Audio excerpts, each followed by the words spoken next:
বিদায়ের দ্বারপ্রান্তে ২০২৪। নতুন বছর ২০২৫কে বরণ করে নিতে পুরো বিশ্ব প্রস্তুত। পুরনো বছরের বিদায় আর নতুন বছরের আগমনে উপলক্ষে চলছে উৎসবের আমেজ। পুরো বছর নানা ঘটনা ও প্রাপ্তির স্মৃতি রেখে গেলেও শোবিজ অঙ্গনের জন্য এটি ছিল বিয়ের বছর হিসেবে স্মরণীয়। এই বছর অনেক জনপ্রিয় তারকা জীবনের নতুন অধ্যায়ে পা রেখেছেন। বিস্তারিত নুসরাত সাজিয়ার ডেস্ক রিপোর্টে।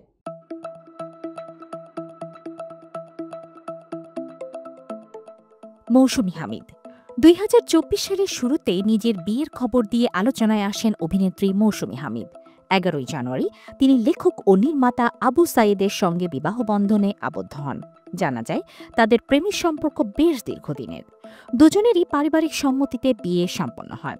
এই বিয়ের খবর মৌসুমীর ভক্তদের মধ্যে আনন্দের ঢেউ তোলে।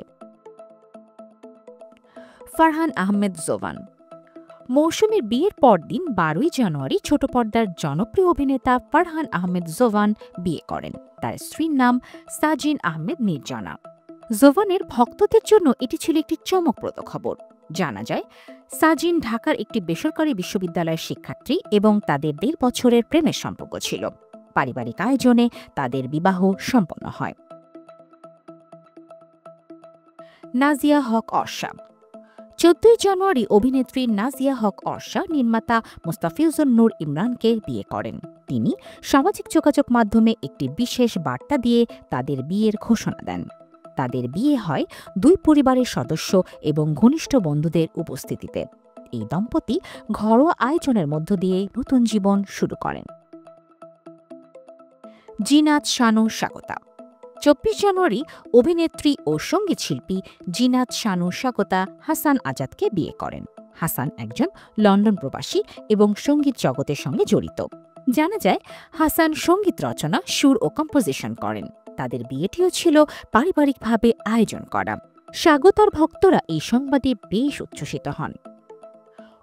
অর্চিতা স্পর্শিয়া অভিনেত্রী অর্চিতা স্পর্শিয়া ১৩ ফেব্রুয়ারি সৈয়দ রিফাত নাইদ হোসেনকে বিয়ে করেন।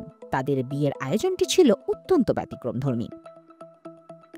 কক্সবাজার সমুদ্র সৈকতে তাদের গায়ে হলুদ ও বিয়ের অনুষ্ঠান আয়োজন করা হয়।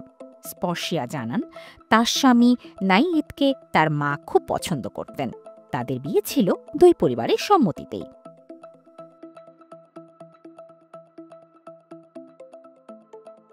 তামিম মৃধা ২৩ ফেব্রুয়ারি ইউটিউবার ও অভিনেতা তামিম মৃধা রাইসা ইসলামকে বিয়ে করেন। ১.৫ বছরের পরিচয়ের পর তাদের বন্ধুত্ব প্রেমে পরিণত হয় এবং তা বিয়েতে গড়ায়। তাদের বিয়ে মিরপুরের DOHS সেন্ট্রাল মসজিদে অনুষ্ঠিত হয়। সালহা খানম নাদিয়া ২১ জুন অভিনেত্রী সালহা খানম নাদিয়া অভিনেতা সালমান আরাফাতকে বিয়ে করেন। তারা দুজন বিনোদন অঙ্গনের পরিচিত মুখ। ঘরোয়া আয়োজনে তাদের বিয়ে হয়। শহীদুন্নবী ৮ অক্টোবর নির্মাতা ও অভিনেতা শহীদুন্নবী তার ২ বছরের আগের বিয়ের কথা প্রকাশ করেন। তার স্ত্রী লামিয়া প্রাইভেট বিশ্ববিদ্যালয়ের একজন শিক্ষার্থী। বিয়ের খবর এতদিন গোপন রাখার কারণ ছিল পারিবারিক অসন্তোষ। সুজানা জাফর ২৮ অক্টোবর মডেল ও অভিনেত্রী সুজানা জাফর সৈয়দ হককে বিয়ে করেন। দুবাইয়ে পারিবারিক আয়োজনে তাদের বিয়ে হয়। সৈয়দ হক একজন ব্যবসায়ী এবং দীর্ঘদিন ধরে দুবাইতে বসবাস করছেন। তৌহিদ আফ্রিদি ১২ই নভেম্বর ইউটিউবার তৌহিদ আফ্রিদি লামিসা আল রিসাকে বিয়ে করেন। পারিবারিকভাবে তাদের বিয়ের আয়োজন সম্পন্ন হয়। সাবরিনা সুলতানা কেয়া ২৮ নভেম্বর অভিনেত্রী সাবরিনা সুলতানা কেয়া ব্যবসায়ী মোস্তাক কিবরিয়াকে বিয়ে করেন। তিনি ভক্তদের জন্য শুভকামনা জানান। তানজিকা আমিন ৬ ডিসেম্বর অভিনেত্রী তানজিকা আমিন সাইফ বাসনিয়াকে বিয়ে করেন। দীর্ঘ পরিচয়ের পর তাদের বন্ধুত্ব প্রেমে এবং অবশেষে বিয়েতে রূপ নেয়। শারমিন জোহা শশী ১৬ ডিসেম্বর বিজয় দিবসে শারমিন জোহা শশী খালিদ হোসাইন অভিকে বিয়ে করেন। তাদের বন্ধুত্বে শুরু হয় রিপ্লাই ১৯৮৮ সিরিজ থেকে। ২০২৪ সাল তারকাদের বিয়ে দিয়েছিল ভরপুর। নতুন বছরে আরও ভালো খবরের প্রত্যাশায় রইলাম।